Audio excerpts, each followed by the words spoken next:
మహాగణపతిం మనసా స్మరామి మహాగణపతిం మనసా స్మరామి.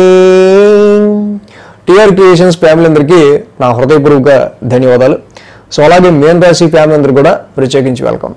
సో మేన్ రాశి వారికి సంబంధించి మనం చూస్తే కనుక రాహు కేతువుల యొక్క సంచారం సో మే 18, 2025 నుంచి డిసెంబర్ 5, 2026 వరకు కూడా ఈ సంవత్సరంన్నర కాలం పాటు రాహు కుంభరాశిలో 1000 స్థానంలో, కేతు సింహరాశిలో ఆయన 6th హౌస్ 6వ ఇంట సంచారంలో ఉండబోతున్నారు. సో రాహు కేతువులు మరి ఈ సంవత్సరంన్నర కాలం మీనరాశి వాళ్ళకి ఎటువంటి ఫలితాన్ని ఇవ్వచ్చు చూస్తే కనుక యాక్చువల్గా ఈ మీనరాశి వాళ్ళకి ఈ సంవత్సరంన్నర కాలం కూడా మేహునా అంటూ కేతు భగవానుడు మాత్రం ఫుల్ సపోర్ట్, ఫుల్ ఆయన యొక్క కేతు మాత్రం వీళ్ళకి చాలా యోగాన్ని ఇస్తూ ఉన్నారు. సో ఎప్పుడైతే ఈ యొక్క 6వ ఇంట ఈ యొక్క కేతువు లాంటి ఒక పాపగ్రహం ఉంటుందో ధైర్యవృద్ధి వీర్యవృద్ధి రిపునాశం సదాశుభం రిపుస్థానగతో ఫణి. 6వ ఇంట ఎప్పుడైతే ఈ యొక్క కేతువు లాంటి గ్రహం ఉందో శత్రువులపైన విజయాన్ని సాధించడానికి, మంచి ధైర్యాన్ని పెంచడానికి, పరాక్రమాన్ని పెంచడానికి ఈ యొక్క కేతువు బాగా ఉపయోగపడతాడు. సో కాబట్టి ఎప్పుడైతే ఈ యొక్క కేతువు 6th హౌస్లో ఉంటారో శత్రునాశనం జరుగుతుంది. శత్రువులు అందరూ కూడా చక్కగా క్షీణించబడతారు. వాళ్ళందరూ Ketu is a planet of detachment. ఎప్పుడైతే ఒక డిటాచ్మెంట్ ప్లానెట్ కేతు ఇక్కడ వీళ్ళకి ఈ 6th హౌస్లో వెళ్తా ఉన్నారో సో చాలా వరకు రుణ రోగ శత్రుస్థానం. మనిషి అనేవాడు ప్రాబ్లం ఎవడు కోరుకోడు, శత్రువులు పెరగాలని ఎవరు కోరుకోడు, ప్రతిదీ వివాదంగా ఉండాలని ఎవరు కోరుకోడు, ట్రబుల్ కావాలని కోరుకోడు, రోగాలు కావాలని కోరుకోడు. బట్ ఇక్కడ Ketu is a planet of detachment. అటువైపు కన్నెత్తి కూడా చూడదు. ఎందుకంటే Ketu is a headless body. ఒక హెడ్లెస్ బాడీ 6th హౌస్లో ఉంటే సో ఇక వాడి పాపాన ఆడే పోతాడు అనే విధంగా తయారైపోతారు. ఇక్కడ కేతు యొక్క 6th హౌస్లో కేతు చక్కగా కోర్టు విషయాల్లో ఏంటి, కోర్టు కేసెస్ విషయాల్లో ఏంటి, కాన్ఫ్లిక్ట్స్ కొన్ని వివాదపరమైన విషయాల్లో ఏంటి, మీ పాత శత్రువులందరినీ ఆయన డిటాచ్ చేయడంలో ఏంటి, ఒక హెల్త్ పాయింట్ ఆఫ్ వ్యూలో రుణ రోగ శత్రుస్థానం ఆరోగ్యపరమైన విషయాల్లో ఒక ప్రణాళికాబద్ధంగా కేతు మిమ్మల్ని ఉంచడంలో, ఎందుకంటే రోగాన్ని కూడా డిటాచ్ చేయాలంటే దానికి సంబంధించి ఆయన ఒక ప్రణాళికాబద్ధంగా ఉండాలి. సో కాబట్టి రుణ రోగ శత్రుస్థానంలో కేతువు లాంటి ఒక ప్లానెట్ రావటం, కేతు లాంటి గ్రహం సో ఎక్కడెక్కడో కంటే అన్నిటికంటే ఇక్కడ ఉంటాం నయ్యం కేతు 6th హౌస్లో.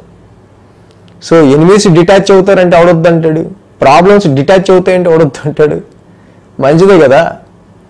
సో అలాగే కేతు వల్ల మాత్రం వీళ్ళకి కొన్ని కేసెస్ ఫేవర్ అవడంలో అయినా, శత్రువులపైన విజయం సాధించడంలో అయినా, సర్వ విషయాల్లోనూ విజయాన్ని ఇస్తాడు కేతు అనేది 6th హౌస్లో. ఇక్కడ మనకి ధైర్యవృద్ధి వీర్యవృద్ధి రిపునాశం సదాశుభం రిపుస్థానగతో ఫణి ఈ 6వ ఇంట ఉండడం వల్ల.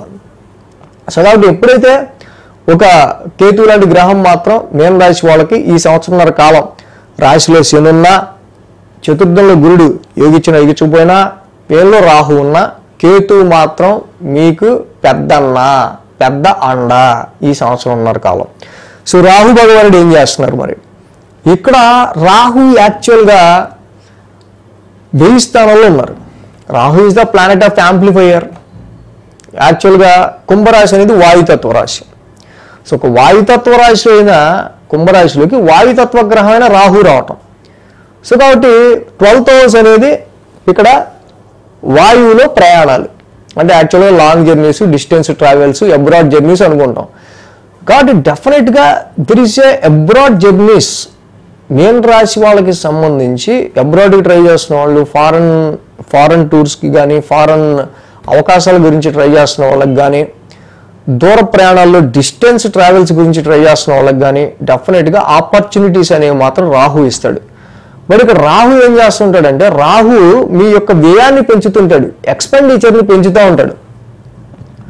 రాహు ఇక్కడ ఎప్పుడైతే 1000 స్థానంలో ఉన్నాడో యాంప్లిఫైయర్ ప్లానెట్, వ్యయస్థానం. వ్యయం అంటేనే మనకి ఆల్రెడీ మైండ్లో వ్యయం అంటేనే ఖర్చు అనేది తడుతుంది కదా.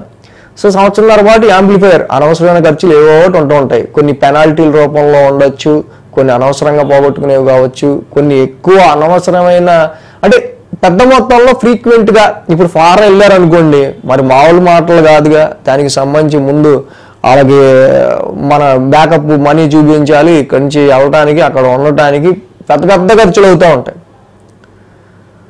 సో కానీ ఇక్కడ మనకి ఎంత ఉపయోగకరం అనేది కూడా చూసుకోవాలి. అయితే ఇక్కడ one of the best point ఏంటంటే, అలాంటి రాహు లాంటి ఒక గ్రహం వ్యయ స్థానంలో ఉన్నప్పుడు రాశ్యాధిపతి గురుడు తన యొక్క ఆస్పెక్ట్ చతుర్థ స్థానం నుంచి 9th ఆస్పెక్ట్ వ్యయ స్థానం మీద ఉంచాడు.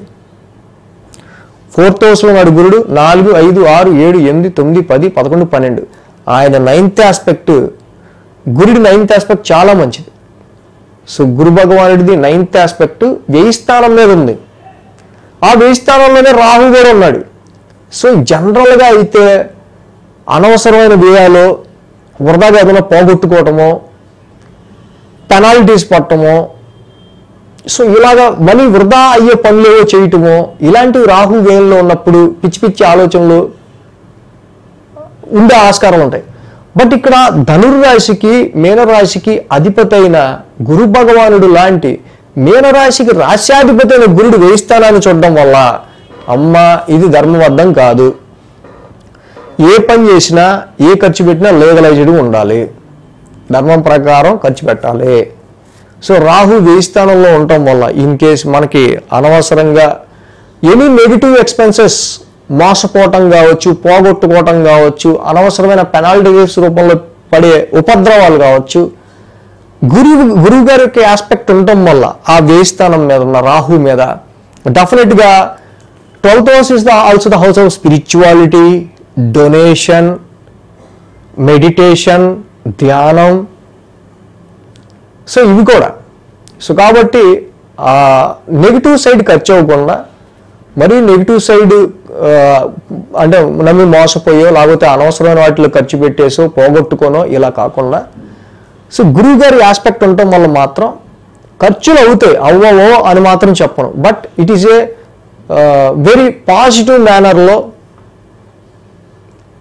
అన్లీగలైజ్డ్గా కాకుండా ధర్మబద్ధంగానే ఆ ఖర్చులన్నీ ఉండేటట్టు ఇక్కడ గురువు గారు కూడా ఇక్కడ కాపాడుతూ ఉంటారు.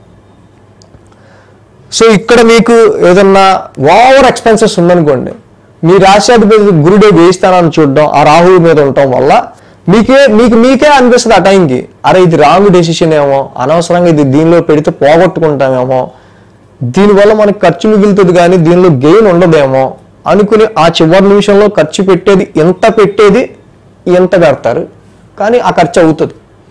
బట్ గురువు లాంటి ఒక శుభగ్రహం దృష్టి వ్యయ స్థానంలో ఉండటం వల్ల శుభమూలకమైన విషయాల గురించి ఆ ఖర్చులు అయ్యే ఆస్కారాలు కూడా ఉంటాయి. సో ఇక్కడ ఏంటంటే ఏవేవో పిచ్చి పిచ్చిగా అయ్యే ఖర్చుల కంటే ఆ రాహు వ్యయ స్థానంలో ఉన్నప్పుడు, ఏలినాటి నడుస్తున్నప్పుడు గురువు గారి ఆస్పెక్ట్ ఉంది కాబట్టి తప్పకుండా ఇక్కడ చాలా వరకు కూడా న్యూట్రలైజ్డ్గా ఖర్చులు అయ్యే ఆస్కారాలు, ధర్మబద్ధంగా ఖర్చులు అయ్యే ఆస్కారాలు, స్పిరిచువల్ వేలో, డొనేషన్ వేలో, చారిటీస్ వేలో ఆ ఖర్చులు అయ్యే ఆస్కారాలు ఉంటాయి. సో కాబట్టి ఇక్కడ ఏంటంటే చాలా వరకు మనకి మనసుకు నచ్చని అనవసరమైన నెగిటివ్ ఎక్స్పెన్సెస్ని, నెగిటివ్ ఎనర్జీస్ని మనం చాలా వరకు రెడ్యూస్ చేసుకున్నట్టే. వేయంలో ఉన్న ఈ రాహు జనరల్గా నిద్రపోనేవాడు, మామూలుగా నిద్ర లేకుండా చాలా వరకు యాంప్లిఫై చేస్తుంటాడు. రీసెర్చ్ వర్క్లో ఉన్న వాళ్ళకైతే రీసెర్చ్ కంటిన్యూస్ రీసెర్చ్ చేస్తాడు. గురుడి ఆస్పెక్ట్ అక్కడ లేకపోతే ఊరికే టైం వేస్టెడ్గా రాత్రంతా సినిమా చూస్తాడండి వీడు, పొద్దున వీడింటి పడుకుంటాడు అంటారు చూడండి. దానివల్ల ఉపయోగం ఏమైనా ఉంటుందా? రాత్రంతా ఫోన్ చూస్తాడండి, ఎప్పుడు పడుకుంటాడండి, ఉపయోగం ఏమైనా ఉంటుందా? సో కానీ రాహు వ్యయ స్థానంలో ఉండటం వల్ల ఇలాంటి అన్నెసరీ ఎఫెక్ట్స్ ఉంటాయి. బట్ గురువు గారి ఆస్పెక్ట్ ఉండటం వల్ల మరి చేసి ఉంటే ఉన్నావు రాత్రి 3 దాకా మెలకుగా ఏమైనా ఉంటే కొంచెం పనికొచ్చే పని ఏమైనా చేయాలని చెప్తుంటాడు అనమాట. సో ఇక్కడ ఏదైతే మే 18 నుంచి 2025 డిసెంబర్ 5 వరకు కూడా, 2026 డిసెంబర్ 5 వరకు కూడా ఈ రాహు వ్యయ స్థానంలో మంచి ఫారెన్ అవకాశాలను ఇస్తాడు, ఫారెన్ ఛాన్సెస్కి వెళ్ళడానికి ఆస్కారాలు ఇస్తాడు. సో అలాగే ఖర్చులు ఇస్తుంటాడు ఫ్రీక్వెంట్గా. అయ్యే ఖర్చుల్ని కొంచెం జాగ్రత్తగా అయ్యేటట్టు చూసుకుంటూ ఉండాలి. ఏం జరుగుతుంది ఏంటి అనేది 12th హౌస్లో రాహు యొక్క సంచారం కూడా జరుగుతూ ఉంది కాబట్టి కొంచెం హెల్త్ పాయింట్ ఆఫ్ వ్యూలో కొంచెం రాహు వల్ల కొంచెం ఎఫెక్ట్ వస్తూ ఉంటుంది. సో దానికి సంబంధించిన విషయాలు చూసుకుంటూ ఉండాలి. బట్ కేతు ఇక్కడ మనం ఇందాక చూసినప్పుడు మాత్రం తప్పకుండా శత్రు విజయాన్ని ఇస్తా మనకి చాలా వరకు రుణరోగ శత్రు స్థానంలో ఆ 6th హౌస్ రిలేటెడ్గా కేతు యొక్క సంచారం మాత్రం మనకి మంచి పాజిటివ్ రిజల్ట్స్ని ఇస్తూ ఉంది.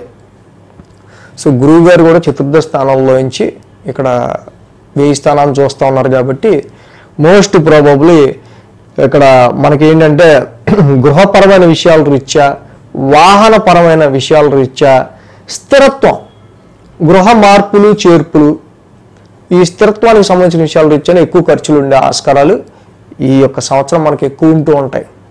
సో ఇదే ఉద్యోగానికి సంబంధించిన విషయాల్లో, ప్రొఫెషన్కి సంబంధించిన విషయాల్లో కొంచెం మానసిక ప్రశాంతతను కూడా ఈ అస్థిరత్వం అనేది, గృహపరంగా అస్థిరత్వం అనేది కొంచెం మనల్ని అప్ అండ్ డౌన్ చేస్తూ ఉంటుంది. సో మొత్తంగా మీన రాశి వాళ్ళకి సంబంధించి రాహుకేతువుల యొక్క సంచారం ఈ యొక్క సంవత్సరంన్నర కాలం ఈ విధమైన ప్రభావాన్ని చూపించబోతుంది. So thanks for watching TR creations. ధన్యవాదాలు. ఈ వీడియో కనుక మీకు నచ్చినట్లయితే లైక్ చేయండి, షేర్ చేయండి. మరిన్ని అప్డేట్స్ కోసం సబ్స్క్రైబ్ చేయడం మాత్రం మర్చిపోకండి.